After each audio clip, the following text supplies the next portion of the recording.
All right. Good afternoon, everyone. I'm Carrie Madden, for those of you who haven't met me before, and I am joined for our Body Love Month by my dear friend, Katrina Pilkington, who I am super grateful for. We've only just really met this year, but she has been a mentor to me this year, and I am extremely grateful for all the questions I've messaged her and she's answered. And I really wanted to ask her to come on during this month to talk about families and body positivity and diet culture, because that is her area of expertise. And I would like to tell you a little bit about her as we get started. So I am going to get Katrina in the spotlight too. So welcome, Katrina. Thank you for coming to the Body Love Month. I'd love to introduce you to our audience and glean from your wisdom and all your experience today. Well, thanks for having me. Yeah. So let me tell you a little bit about Katrina. She's amazing. She's a NASM certified personal trainer. That's the National Academy of Sports Medicine. And if you know anything about the personal training industry, that is the gold standard of personal training certifications. She's also a weight loss specialist, youth exercise specialist, women's fitness specialist, nutrition coach, an AFA group fitness instructor, and a wellness educator. She's also studying to complete her Master's of Science degree in exercise science and health promotion. She holds a certificate in diversity and inclusion from Cornell University as well, and an associate's degree of science in graphic design. She is content creator and host of various video online series and a freelance writer. Katrina is the national and global wellness educator, bridging group fitness and personal training with inclusion coaching as an adaptable champion of change. I love that quote. Her goal is to lead her community by example and relatability to shift the culture in wellness to being one of belonging and accessibility. Katrina has a passion for working with others to find their deep meaning in order to take care of themselves inside and out to the best of their ability using the means that they have access to. So all of those things were the reason that I asked you to come on today, because for me personally, I feel that diet culture and weight stigma is a non-inclusive problem that we have in our culture today. And it is far-reaching to not only body size, body shape, body color, height, you name it, that there are have been some standards that someone decided to set that aren't the way that most of us look and or may never look. So I primarily work with women my age and older, and I don't work with kids as much. So I wanted you on so that we could talk about how we can bring this awareness of what diet culture has done to many of us growing up, and then how that may translate to our parenting, whether our kids are little or older, and how we can begin to be catalysts of change in our own homes, but also in our community as well. So thank you again. So I first really wanted to pick your brain and hear a little bit about how you came to be in the health and wellness industry, because that was not your initial degree or your initial profession. So No, thanks for having me again. And I appreciate the topic because it's very close to my heart. I kind of got into health and wellness because I had a problem with health and wellness. But as I delved into what my problems were, I quickly realized that I'm not going to say I don't take blame for some of my habits and things that I did to cause my health outcomes, but I realized quickly that I just didn't have access to a lot. So growing up, I had PE class, but it was a have to, right? So I had to take PE class. and I didn't understand food. I ate whatever my parents put in front of me. We grew up in a very low income area. Whether it was a butter sugar sandwich or hamburger helper, I ate what we had access to. And I just did. And when I got into mid to late 20s, slowly those habits and things that I had done, whether it was smoking, drinking, partying, and then also not being healthy, added on top. And I had high blood pressure, high cholesterol, severe mental health issues, everything at one time. And I literally was at my rock bottom and I needed to do something. And I just very vividly remember seeing people do this 5K down in a city that I lived in here in Florida. And my friend said, you should just come and you can walk it. We have happy hour afterwards. And I was like, okay, that's incentive. But I quickly realized the value of changing the people in which I surrounded myself with to those that actually wanted to include me in active activities and not just unhealthy activities. And pretty much the rest is history. I became very curious about the how behind the what. What was my trainer working on with me? What does this mean? What does this muscle do? How come I have to eat this food and that food? And that's why I decided to get my education in this space and certify so that I could help other people get healthy that needed it just as much as I did. Awesome. Thanks. Yeah. So we're going to dive into our topic now. And I wanted to find out in your studies and what you've learned about diet culture and its influence on us over the past few decades that you've been, or over this time that you've been studying it, and what you've noticed has how that diet culture has influenced the way many of us have grown up. Mhm. Yeah, I mean, for me, it was hard because, when I talk about that time when I got into fitness, I quickly was watching commercials. I started actually taking diet pills. I started doing diets and grapefruit diet. What else did I do? Cabbage diet, all these diets because I was like, I just need to lose weight, right? Like, should I just do the hard way or should I just, this commercial's telling me if I do this, I'm going to get this result. And, a lot of what I did to get healthy, even to the point where I am now, was to undo all those bad things. So I think diet culture and these diet myths that marketing and society tries to infiltrate into our being can really be detrimental to our health. And if the overall goal is health and wellness, then diets and trends and quick fixes, if it was a quick fix, everybody would do it, and it's not. So, as hard as it was to learn the right way to do things, I'm glad I did because I ended up getting healthy enough to even conceive and become a mother. And now that responsibility is heightened because I have her watching me, and I don't want ever for her to do the things that I did the wrong way. Awesome. Thank you. Mhm. So, in what ways do you see the impact of these messages that many of our youth are receiving? Well, I feel like a lot of kids probably feel like I do. They get to a place where they're having fun, they're playing, which is where I think everybody should do, right? Everybody should play. But we're forced to think of exercise as a thing. It has to be 60 minutes of exercise. And you get into this rigid place of, okay, well, if I can't hit the 60 minutes, then what's the point? I'm just setting myself up for failure.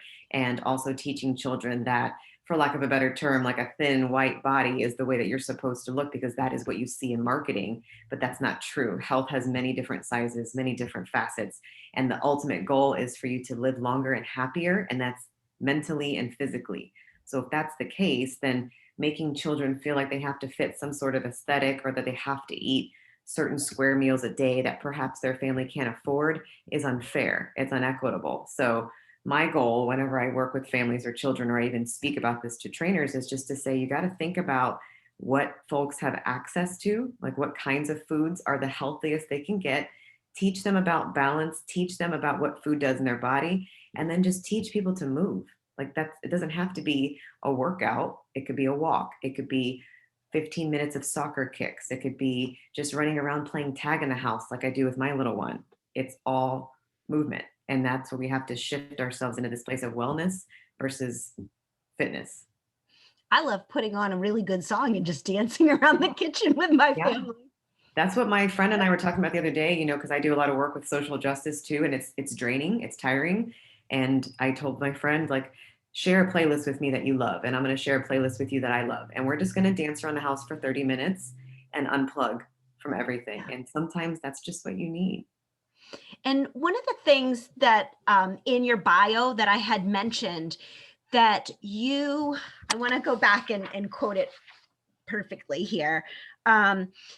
You said that your passion is working with others to find their deep meaning in order to take care of themselves. Mhm. And so that speaks to more than just Mhm. the food that we're putting in our Mhm. body and how much we're Mhm. exercising. Right. So part of body love is those other deep health concerns. And I Mhm. know I didn't send you that question to Yeah. ponder, but I'm wondering if we could just for a Yeah. second go off topic and tell me how you see that integration of it's not just about food and movement that makes us a healthy being and find that deep meaning. Right. So, like I talked about, for example, the propensity I had to go towards the diets and the pills. I was just chasing an aesthetic. When I had to stop and think, okay, Katrina, you just want to get healthy. You want your blood results to be better. You don't want type 2 or insulin dependent diabetes, which ran in my family. I use a lot of air quotes because a lot of genetics really aren't genetics, they're lifestyle habits. Mhm. And I just didn't want to have to deal with medications and interventions. I wanted to do it the right way. So I have to constantly, even to this day, still remind myself you're doing this for longevity. You're doing this so that you can chase your kid, because I am an older mom to a 4-year-old. All my other friends have kids who are teenagers, and I have to be able to be up and about with her. That is what matters the most. So when I talk to clients or trainers, I'm leading a session at Idea PTI about pushing those biases aside and really getting to know your client. Like, what do they want? What is the ultimate goal for their life that they have? What will make them happy and smile every day? Not, okay, how many pounds do you want to lose and what size pants do you want to fit in? I mean, yes, those could be goals if you really want to say so, but at what point do they really drive performance? They're not going to. They're going to become very easily resented towards, and you want somebody to stay positively motivated towards being there for their family, being there for their friends, and being there for themselves, not chasing some kind of number that is pretty subjective at the end. And those other goals that you mentioned, those Mhm. really they help us with that managing stress and Mhm. finding joy. And Right. those are other markers from health or of health that people Right. often don't consider when they're like, I'm going to go and join that diet program, or I'm Right. going to go to the gym and work out really, really hard, Right. and not considering what is stress and Right. sleep and all of those things. How are they impacting how you Right. feel about your body? So, Right. And thinking about, when I teach kids fitness, for example, and I was just watching a show the other day about this. When you start moving, you release dopamine and serotonin. You get free happy chemicals. I always call them your free gift with purchase. So if even my mother lives with us, and I try to get her to walk with me at least 30 minutes a day, and I watch her mood change from the moment she starts to the moment she comes back. And that's the stuff that matters the most. Keeping ourselves mentally well and physically there for our family, that's what matters. It's how you feel. So you have to kind of introspectively think, when I work out or when I move or when I eat well, how do I feel? How does my body react? What kind of result do I want versus I'm doing this because of this? It's kind of the opposite. right, great.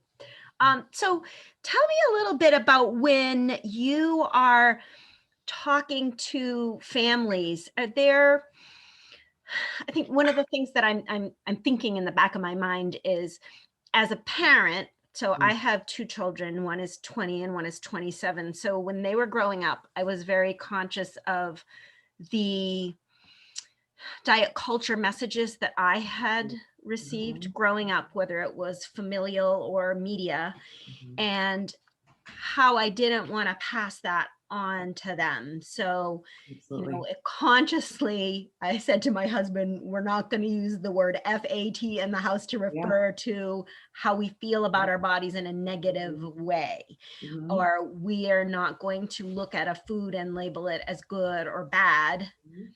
We're going to talk about hunger and Right. satiety and Right. things like that. So, and if my children watch this video, they'll Yeah. probably let everybody know that I didn't do everything perfectly, and no one is capable of doing it Yeah. perfectly. But so what I wanted to pick your brain on is when you're working with families and children, are there some like take away words and verbiage that, because our words carry lots of power. Mhm. So when I would say, um, for example, one of the things I say is, if I'm offered a dessert and I'm full, I just say, I'm full and I'm not hungry anymore, Mhm. versus, oh my gosh, that's going to end up on my thighs, or, messages that I used to hear. So are there a few things that you encourage Yeah. or just Oh, help people reframe when they're speaking about themselves or to their families?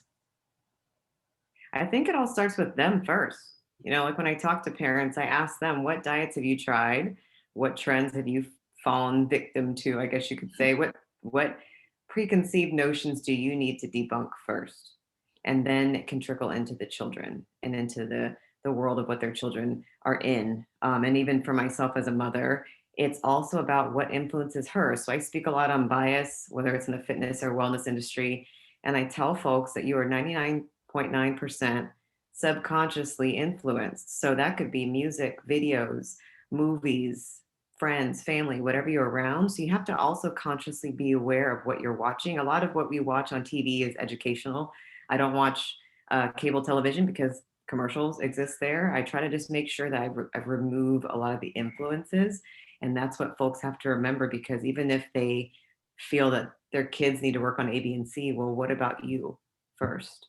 What about you and what you're influenced by and what you're saying, that's focusing on an aesthetic versus a holistic, intuitive way of living and eating for children?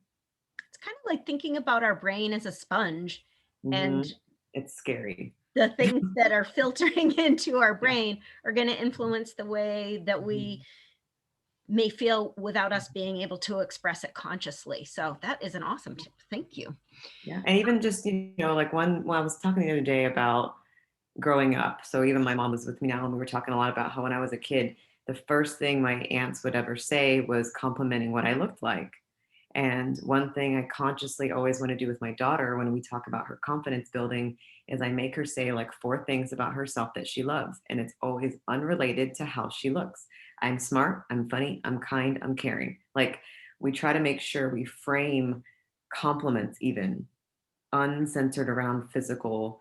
I mean, like it's nice if somebody's like, "I like your hair, that's a really cool shirt." But when it comes to the body, I think that's really not somebody's place to compliment or comment at all. And on tomorrow morning, we're going to have someone who is a PhD candidate come and talk about all the science around Mhm. that. Her name is Absolutely. Kelsey Gilbert. So if you happen to be around tomorrow at noontime, if not, it will be uh, on a replay. But she also recently talked about BMI and being Mhm. weighed at the doctor, and how that isn't body positive, weight neutral, No, inclusive, and it's even quite racially biased, it's honestly, crazy. because I'm sure you know this, but I don't, and many of our listeners will find out tomorrow. But the fact that BMI, which doctors and insurance companies use, was formulated by, I believe it was a Belgian mathematician, had Mhm. nothing to do Mhm. with health, Yeah, and it was on a population who doesn't represent the rest of the world. absolutely. Um, Yeah. so oftentimes we get messages from healthcare providers and insurance companies about how we should feel about our bodies, Mhm. and so that's Exactly. another. Yeah. Or even, when I go take my daughter to the doctor, for example. So my daughter is the reason why we're more of a flexitarian plant-based family. And it was purely because of her gut reaction to food. And so when I take her to the doctor, she's like just built of a high metabolism. She burns everything she eats. She's really long and lean. But I'm always told, oh, she's on this percentile for weight and this percentile for height. And I use it very objectively. I don't take it seriously. As long as she's developing cognitively, developmentally, I'm okay, because she's being compared, to your point. You're comparing these children to what norm? What norm are we comparing our children to when we're given percentiles and growth charts? And then these parents freak out and think they need to change the food and stuff food in kids, or on the flip side, put them on weight loss plans, when it's all about knowing your child and knowing if they're healthy internally, not what these numbers mean. Because if on the flip side, if a child is quote unquote larger than the percentile says it's supposed to be, now this parent's going to think this child needs to lose weight when maybe this child's just in a different developmental stage and they need to just be left alone. Why do we care so much about weight? I think that some of it came from maybe some studies that seemingly pointed to disease, but Right. the more that I'm learning and researching, I'm asking the question, who funded that study? Absolutely. And And who was who was studied in that study? To it your was point, if you studied? think about the racial problem, was even the Black and brown community considered? So then you're comparing these Usually children. not. Usually not. Right. So that's another great parenting light bulb, Mhm. or at least an awareness for families to understand that a lot of and I'm not going to encourage anybody to not listen to their doctor. That's Mhm. not what we're saying at all, but to just start to be curious about some of the topics that we're covering today, just to be better informed, so that that deep health that Right. we spoke about earlier is something that we can each discover for ourselves and within our families. Right. And have conversations. So, I mean, like we just relocated and I was very um, picky about who I chose for my daughter's pediatrician, et cetera, because I wanted to find a doctor who was a person of color, just because I want to make sure that my daughter's getting a fair and equitable opportunity to have the right medical attention, but also somebody who can relate to the dietary needs that we use in this house. So, somebody who's not going to, I guess you can say, bash me, which has happened for the fact that my daughter doesn't eat meat and cheese and dairy. So you just got to find the professionals in your life that are related to health that complement your family, and don't just take everything as at face value. You have to do your research too. Great point. Well, my last question was 3 key strategies, but we've talked about a lot of strategies. So I'm just going to open it up to either if Claire would like to ask a question, or if there's anything that you feel you're like, oh, whenever I, share this with a parent, it's just really eye-opening and helpful for them. So either one of you, I'd love to hear from the both of you. I don't know, you know my boys, Carrie. I've got one who's very tall and skinny and who will go out for a walk, no problem. And my other one just wants to, he just eats because he wants to eat. He doesn't eat because he's hungry.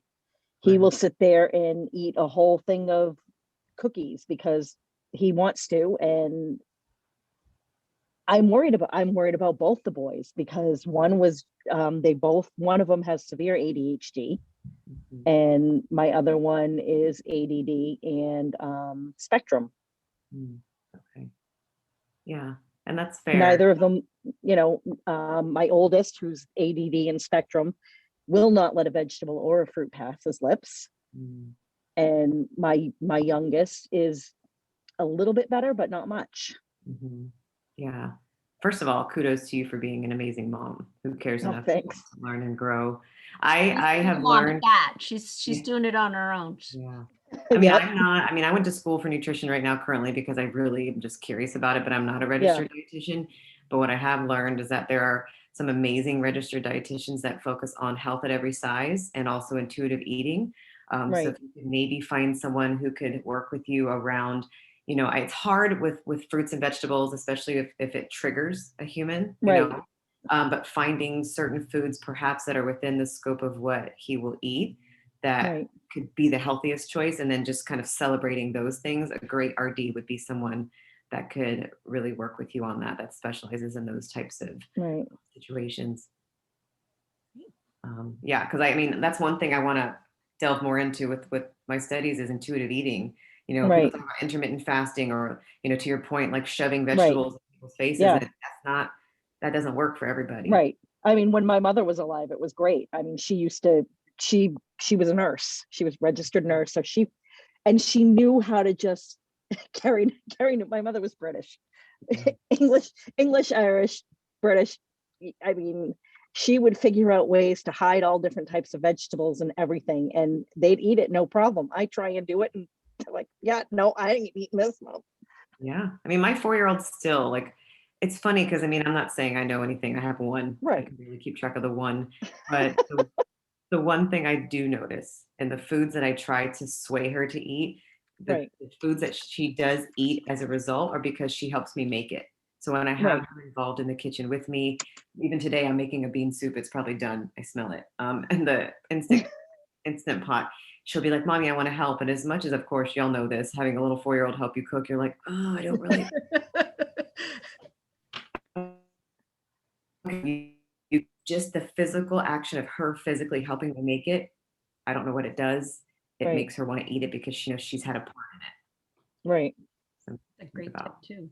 Well, I see Yeah. that we're just coming up on our time that we had planned to chat today. And I know you have a busy schedule, Katrina. So I want to say thank you so much for your time again. And is it okay if I put your Instagram handle down there and your email? So if people would like to follow you, or if you have any additional questions, Katrina's an awesome resource. She did just move though. We Thanks, Meg. I know acknowledge that you I have just an moved office, but this is across the the corner of my country. spare room. This is all a facade. But no, I appreciate you having me here. I think these are much needed topics that need to be talked about in safe spaces where folks can ask questions. So I thank you for doing this work too and allowing people to discuss these topics. Well, thank you again. And thank you, Claire, for Thank you. attending. And thank you to everybody in the future who is watching, and stay in touch for the next Body Love episode tomorrow. All right, Thanks, thank you. everybody. Have a great day. Thanks. You too. Bye.